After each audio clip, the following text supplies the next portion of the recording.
zero torque putters have been all the rage in 2024 and beyond. But which one should you spend your money on, and which one could really help you with your game? We have an expert. Gaz, how are you? Well, I don't know about that, but it's an absolute minefield, isn't it? Guys, you've spent more time doing these kind of putters than anybody I know on YouTube. So today we have a L.A.B Mez 1, we have an Axis 1 putter, we have the PXG Allan, and we of course have the Odyssey square to square. So I think, guys, this kind of putter, I wasn't a believer in this kind of putter at all, to be honest, but today we're going to go through pros and cons of all these putters, and I've also had them on the Capto system with Chris to see just what these numbers really can do for your game. I think gone are the days of you would only use one of these if you were, in brackets, bad putter. I think now, it just helps people. Oh, absolutely. I mean, obviously, we've been testing these for a few weeks now, haven't we? And the problem is when you go back to a normal putter that's not zero torque, you actually start to feel a lot more unbalancedness in putter. Yeah. So I feel like I'm kind of stuck with zero torque now. I do, really, and it's funny because I always thought I was a pretty good putter. Now we look inside this bag, and I think we'll kick things off with maybe the Odyssey. We'll work our way around and we'll finish on the L.A.B putter. But all these putters have pros and cons for me. They're all fairly expensive. So if we kick things off with the Odyssey AI1 Jailbird. Now for me, this putter is one of the better looking putters in the lineup. It features Odyssey's AI1 technology, so we have that kind of variable face thickness in the face, and you can see how that shaft goes into a lovely Versa style head. Now for me, this one, I really like how that looks. I really like what Odyssey have tried to do. They've obviously taken the market and thought we're having a bit of that, but also feel like they've put their own little slant on it with obviously their own technology. So for me, this is one of the better models if you do struggle squaring the face up, if you do struggle potentially with other elements of putting. But I also actually think that with this putter, there are a few little not niceties. So for example, I think you have to really push the handle forward with this. You took words out of my mouth. And that's where I feel like other companies, and we'll get to this, potentially cover the backs with that, because you don't have to do that with the offset of the grip. Do you agree with that? I'd completely do. I think you put a pressed 2-degree grip on that and you've got a different animal, and I think next year, I think that's where Odyssey will probably go. It's amazing because you can't imagine that they haven't looked at that. They've obviously looked at the Langle putters, Callaway as a company, and gone, you know what, guys, we need to make something that works for people. We need to make something that potentially can help people with the game. And then they've kind of missed out the most important part. It's almost like sometimes a learning curve for these brands, though, isn't it? But I would say this putter is a great step into zero torque. It's almost like you've put the toe in, haven't you? And you've not really jumped straight in. I do feel like, though, if they're going to be learning on the job, you can't really be charging what you're charging. Yeah, maybe that's me being a bit sort of over the top, but I think what you've just said there about you've got a familiar looking putter, something that we've got used to over the years, this Versa design. It's available in most pro shops and golf shops, so you can pick it up, try it. Yeah. So you've got that step into zero torque without a lot of risk. It's something that you could always resell. There's not many low torque or zero torque putters you can go and try in a pro shop, is there? No. But I think what you've just said there is not many people are used to having to forward press their hands, are they? No. So you're having to sort of develop your technique around the putter. And what happens there, if you just forward press and keep forward pressing, guys, you can see that the face just wants to open, doesn't it? You keep pressing those hands forward, and that toe just wants to kind of sit out a little bit and open. Now, if you're used to that, you can deal with it, then absolutely fine. But I think a lot of people, you can even see there that the bottom edge of the putter's coming off the ground a little bit, so it's just de-lofting it maybe too much, and there's nowhere to tell you when to stop, is there? That's the thing, it comes down to judgment then, and are you going to press your hands in the right place every single time? Or the same place every single time. Or the same place. But having said that, you could always put a press grip on it. There's nothing stopping you ordering one of them. That'd be an interesting thing to do, wouldn't it? Honestly, I think that's what the subscribers want to see, and then from there you could just hold it in the middle and you could get your hands in the same place every time and have a consistent face. I think for me, the Odyssey square to square putter is the best looking zero torque putter there is, or low torque putter there is, but I think it's got a few little problems. So let's move on and we'll go Axis 1 next, and we'll go from the best looking zero torque putter to potentially... I'd agree. I'm not going to say it, but I'd agree. And I think, so Axis 1 were the kind of first in the game, weren't they? So very famous with Justin Rose, had an Axis 1 in the putter for a very long time. And I think from this angle, it's absolutely stunning. It's one of the best putters you'll ever see. And even from this angle, it's absolutely stunning. It's one of the best looking putters you'll ever see. But unfortunately, from from kind of that angle and the angle that really counts, that angle, it's funny looking. I'll tell you what though, I gamed this for about 2 or 3 rounds, and you know what? After 2 or 3 rounds, you almost forget about it. Yeah, I'd be scared that a lot of people could potentially, if you spin that round, Gaz, a little bit, could potentially shank it. Well, and I know that sounds daft, but off long putts, 40, 50 footers, I know people who do strike it heavily out the toe, heavy out the heel. We're not talking about tour pros here, we're talking about your average golfer. Now, I think we've spoken enough negative about this putter, because the actual fact is if you can get over the look of it, it's a fantastic performing and feeling putter. And when we talk numbers for all these putters, you'll see that actually forgiveness wise it does incredibly well. I think the blacked out stealth look is a phenomenal look. Yeah. And I think a lot of it is subjective. If we're starting to grade a putter on how it looks, not how it performs, then we're not really doing our job properly, because one man's trash is another man's treasure, isn't it? Yeah, but I think you're definitely right. It's definitely a step up in like quality of engineering from Odyssey, and I hate to say it, I mean Odyssey's fantastic value, Yeah. but I think you can see why this is sort of 449 over sort of 249. Yeah. It just looks a little bit more well engineered and, you know, sleeker looking. And I guess for me, one of the big factors here is Axis One and L.A.B only make putters. They don't make anything else. They only specialise in their putters. I'm right in saying that, aren't I? Absolutely. Whereas Odyssey and PXG, the other two who are kind of battling out in this video, I think they've kind of just seen a bit of a shift with the L.A.B putters in sales and gone, oh, we'll have a bit of that and we'll jump in it. That's not to say they've made a terrible job of it, because I actually think they've done a really good job with what they've been given. I spent some time, we'll talk about the PXG in just a second, because I quite think that's a really good putter. But I think being able to specialise in just making putters is a massive deal, isn't it? Let's see if we're doing a better with this. By the way, this is a horrible downhill slick one, isn't it? It is. Downhill, downwind. I mean, one of the advantages of this one is you don't have to pressure hands forward. It's just a neutral hand position. Yeah. So it'd be easier for you to transition into. And I think what I noticed when I was playing on the course with it, it were quite firm off the face, which is actually good for UK and slower greens. You didn't have to take a long stroke. So it's actually really good for being able to just not have to hit it too hard, just let the putter do the work, let the weight of the club do the work. And I actually think with that, you don't have a big, horrible shaft going down the middle of the head. So I actually think it almost looks more traditional, more answer-like, apart from the kink in the heel, which is obviously how they've managed to manipulate the CG and create it into that kind of mega forgiving low torque or zero torque putter. I've not done it any justice, James. Can I just have one more? Yeah, absolutely. I'm going to get a lot of sticky comments, so I'm just waffing at it for feel, but actually, let's hold one. Oh, I still missed it. No, it's like your matches with me, mate, isn't it? Yeah, and I think for me, if you can get over the look of this, like you said, it feels like you can really start to generate some good rolls with that. That's 1-0, by the way. It's always a competition, isn't it? I feel like distance-wise, this is one of the easier putters to potentially get consistent with. And consistent's the word that we always keep forgetting, isn't it? We want to be good putters. We want to be consistent putters. We don't want to be that guy who holds the occasional 30-footer but then 3-putts the rest of them. And I think a lot of brands on the market could potentially learn from how easy they make this as a transition from a normal putter into potentially the zero torque putter. I think that needs to go in bag. I think we're just draining them for fun, mate, aren't we? We're obviously learning the putt a little bit more, but I think I showed you a break. But I'm not, you know what I'm really enjoying about this? I'm not thinking about my stroke. And that for me is what the L.A.B does as well. That's 5 out of 5, guys. Just leave that there. I think we'll go with that. But I'm not thinking about the stroke, and that's what the L.A.B and the Allan do for me. I don't think about stroke. I don't think about where I need to be full pressed. I don't think about any of that. I just think about distance control. How far back do I take it? Should we talk Allan? Yeah, I like the Allan. I'll get these out of the hole, mate, first, yeah? So I think here we have a contender for the best effort from a brand, because you look at this as a putter, I think they've made it look spectacular.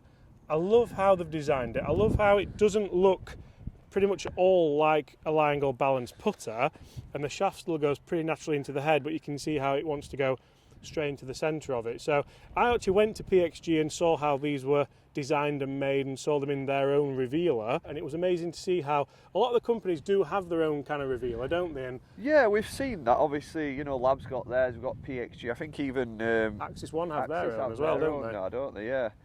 So it's open to debate. You know, obviously every company's got their own argument for what zero torque is. Again, we've started this section of the video by talking about how it looks. I do still think that's a massive factor when it comes to any golf club you buy. A lot of people in the comments say they don't care about how a golf club looks, and I can't believe that for a second. I think if a golf club doesn't look good, you're not going to buy it. Well, I'd almost agree with that a little bit, but I went down the route of buying into a L.A.B, and I went into DF3, and it's probably the... I mean, in fairness, you look at some of these in your bag. Well, the DF3 for me... We'll talk L.A.B, we'll give the PXG its own. Sorry, we'll talk L.A.B. Let's hit some puts with the L.A.B and see, because when we talk about pros and cons, pros, it looks good, it feels good, it sounds fantastic. Obviously, it's come from a major golf company, not a putter company. But when it comes to cons, I can't really think of any, to be honest. I think it's the first one where I can't really... Well, what we're talking about looks, I think for me, it gets a big thumbs up. The shaft? No, just looks, yeah, how it looks. I think it's stealthy. I would love to see one blacked out, like totally blacked out, nerded out. No, maybe just one thick white line there, and then all black throughout, which I'm sure they'll probably do because PXG are good at doing that. So it's called Allan because of Mr. Bob Parsons' late brother. So a little kind of nod to a family. And I like little stuff like that as well. I think if you're in the position where you could name a golf club after a late family member, then I think you would. I think also what's good about this is we've got familiar with his face now. If you've had a PXG putter before, you'll know that this is a lovely feeling face. Very similar to what the guys at Odyssey are doing, isn't it, with their faces. I can't believe TaylorMade and Scotty Cameron haven't brought one out yet.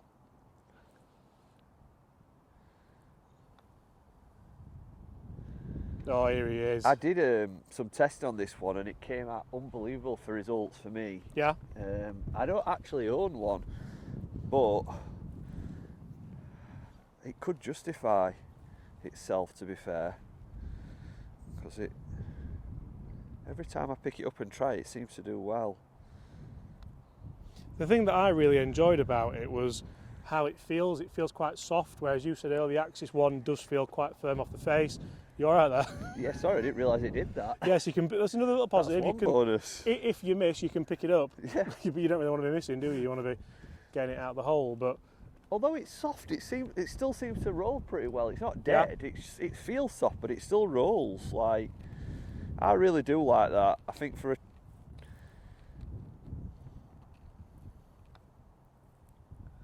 it always performs well in my hands, this one. I think again though we could potentially look at getting a forward grip on there. It's weird because it's not forward. It's not got a forward grip on it, but it don't feel like you've got to press it forward too much, does it? I think with this one, I think you could probably do with having a lesson or a fitting with it because you basically have to have your ball position just an inch forward, don't you? Right. And I think realistically, you set your hands maybe back just a little bit, and from there, you know you're in the position to just roll it nicely. And again, the best thing I'd say about this is I'm not thinking about my stroke at all. I'm not thinking about where the hands are. I'm just, fair enough, I'm changing ball position. So if I'm changing ball position, I probably am thinking about something a little bit, but if it's your only putter in your bag, then all of a sudden you can just kind of rock your shoulders back and through. You can see we're getting a lovely pure roll and we're starting to hold more and more putts. So I think when it comes to the PXG Allan, I can think of so many positives. If I really had to think of a negative, price. Probably price, yeah. I mean, none of them are cheap, are they? But it's not even expensive in comparison to, like, you know, good putters these days, is it really? No. We're trying to think of a negative. We're trying to think of a negative, and I don't think it's fair, is it? Because I just don't think there is one. I think probably, don't know. Should we talk L.A.B? Yeah. Now, L.A.B's really interesting because I fitted this, and this is where L.A.B knock it out of the park for me. Because you can go into Scottsdale Golf, you can go into, we went into a Dick's Sporting Goods, PGA Tour Superstore, Golf Galaxy, Edwin Watts in America. Oh, there's L.A.Bs down here as well. 549 that one, that's a blue one as well. 399 for that one. Some good deals on the L.A.Bs, isn't it, at the minute? Yeah, we've got a TPT shaft in one of them. I've just seen, yeah, that looks incredible. And they're all over the place. They're like littered all over the place. I think the fact that you can go online, you can send them a little video of your stroke, someone assesses that and kind of tells you where you could maybe go with it is a huge positive, because you can lead yourself down the garden path with all these, can't you? And you very quickly get lost and you're in the bushes. But with L.A.B, it's very easy to say, right, you probably want this length, this is the head that will probably suit your stroke, and obviously we're going to stick one of those infamous grips on there that we spoke about earlier on in this video. That for me makes a huge difference, and of course the customization. For me, I love the look of this green head. Every time I get it out of the head cover, I think, wow, it looks phenomenal. We'll hit a couple with this, and then we're going to look at what you've got in your bag, because they've taken it to the next level a little bit. Did you buy them? No, I hadn't bought them. Do you remember that time that you bought, and this is one of the, maybe a negative with L.A.B, they maybe have too many, because you bought the, what's it called, the kind of blade looking one. I know what you, yeah, I forgot the bloody name. And like, you really didn't go on with that, whereas I think this is almost a bread and butter that looks phenomenal, performs really well, and does everything you want it to do. Well, you said to me, if you're going to buy into L.A.B, go into the most forgiving version, get the big mallet putter. You see, I couldn't do that, and again, that's where I'm thinking, is there too many? But then that's not a negative, because I've found one that suits me and I like, whereas other people who like the DF3 found one that suits them and they like. Other people who found the new putter, the Oslo, found one that they might like. So I'm saying it's a negative when really it could be their biggest positive. It's worth mentioning though, like you said it, that Link one that I ordered, I think that's what we're trying to find the name for, is that it's almost like it's got zero torque technology, but it's the weakest version of it. Yeah. So if you're going to buy into it, are you buying that putter just because it's familiar and it looks familiar? You probably are. I think you probably are. But then you could say that's a marketing whiz from the guys at L.A.B, because not everybody wants something that looks totally different. We've gone back about 10 paces here, but let's see if we can hold any from here. They're trying to get you softly into L.A.B. This don't look crazy. These greens are fast, aren't they? I've honestly come to terms with how it looks so quickly. So I took this to America on our Florida trip, and I put really well with it. I didn't hold the world initially, but I don't think I three-putted at all. I mean, I feel as though my hands are just in the middle here. Yeah. Which is the beauty of this press grip. It's presetting you forwards, isn't it? Yeah, but it is actually in front of the club head. I'm really hitting these far too hard. And the funny thing about L.A.B, another positive, could be negative, is the kind of cult following. You look at the Facebook groups, you look at the forums. So many people love these, don't they? But then potentially you can see why, because if someone came along and tried to, not copy's a strong word, but tried to utilise your technology, I think potentially... I do get it. Yeah, I get it. They feel fantastic and they're just going right at the last minute. But I do get that you're probably protective, not only over your brand, but over what you're trying to do. That's got to go in there. I almost think it almost validates what L.A.B are trying to do anyway. You know, if other brands are trying to copy it... And I mean, you look at the fake one I got off Temu. Yeah. Horrendous copy, but still £200. So we're going to talk briefly. I mean, so pros and cons about this. Again, I think it's up there with the PXG. I think there's that many pros, and any cons I'm trying to fathom are probably not really cons. They're just... I think there's one. What? Maybe if you start to upgrade into different shafts, it can get quite expensive. Absolutely, yeah. I mean, so this is the Acura shaft. It's engineered for L.A.B Golf by Acura. I think it looks phenomenal though. Like, I do feel like it adds massively to what we've got as a club. Now you look at some of you've got in your bag, and I feel like these are maybe the ones where you've got some scar tissue, haven't you? Well, these are not my putters. They've been lent to me by a master fitter, somebody who built some putters for himself, and he learned. It was like a journey for him, really. Did he not play gimmies as a kid? Is that?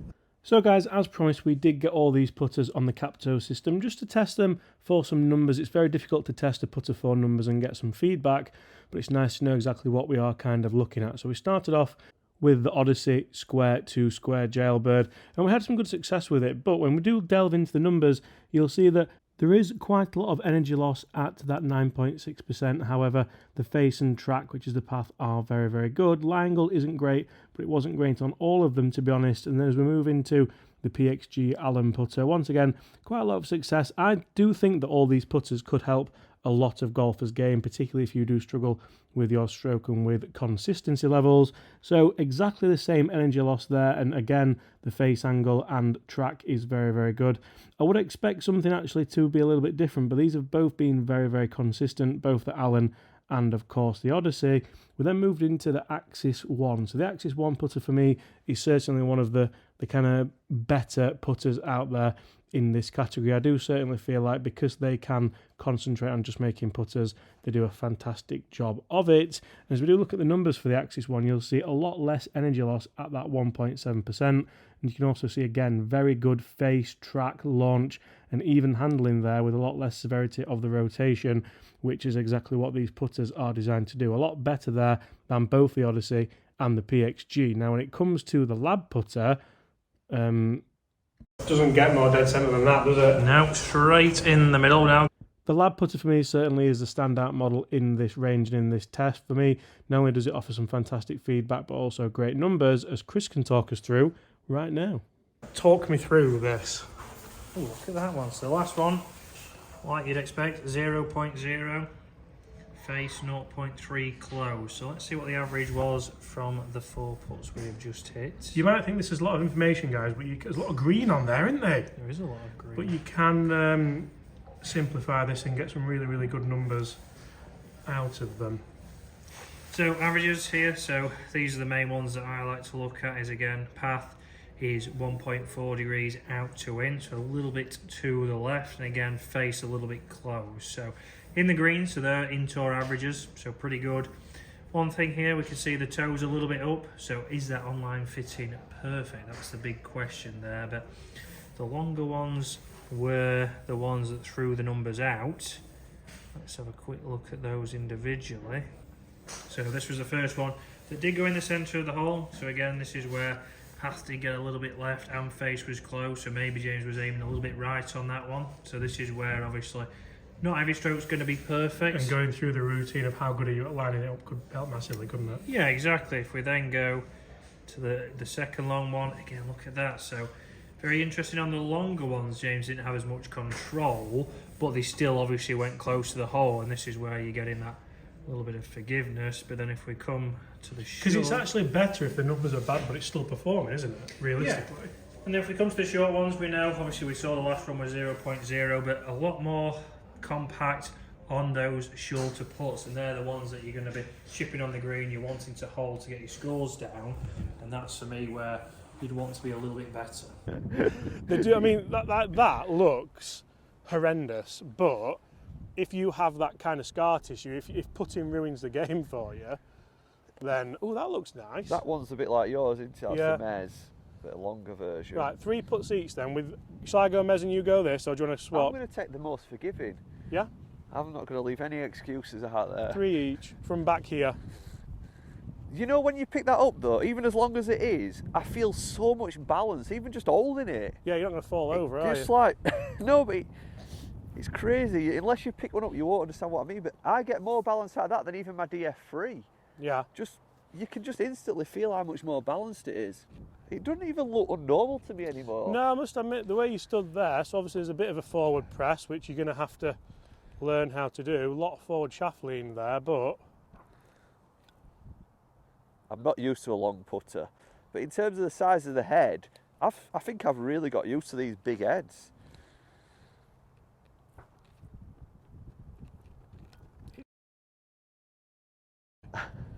It's doing the job for you. It's hung it out there. Oof. No, I don't really feel like this is something I would be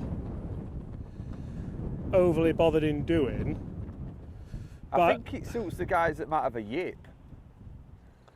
But I kind of get it. Like, I do understand how, like, I'm getting a good roll there, obviously. And it's taking away, like, the old school feel of a putting stroke, as it were, isn't it? Get in!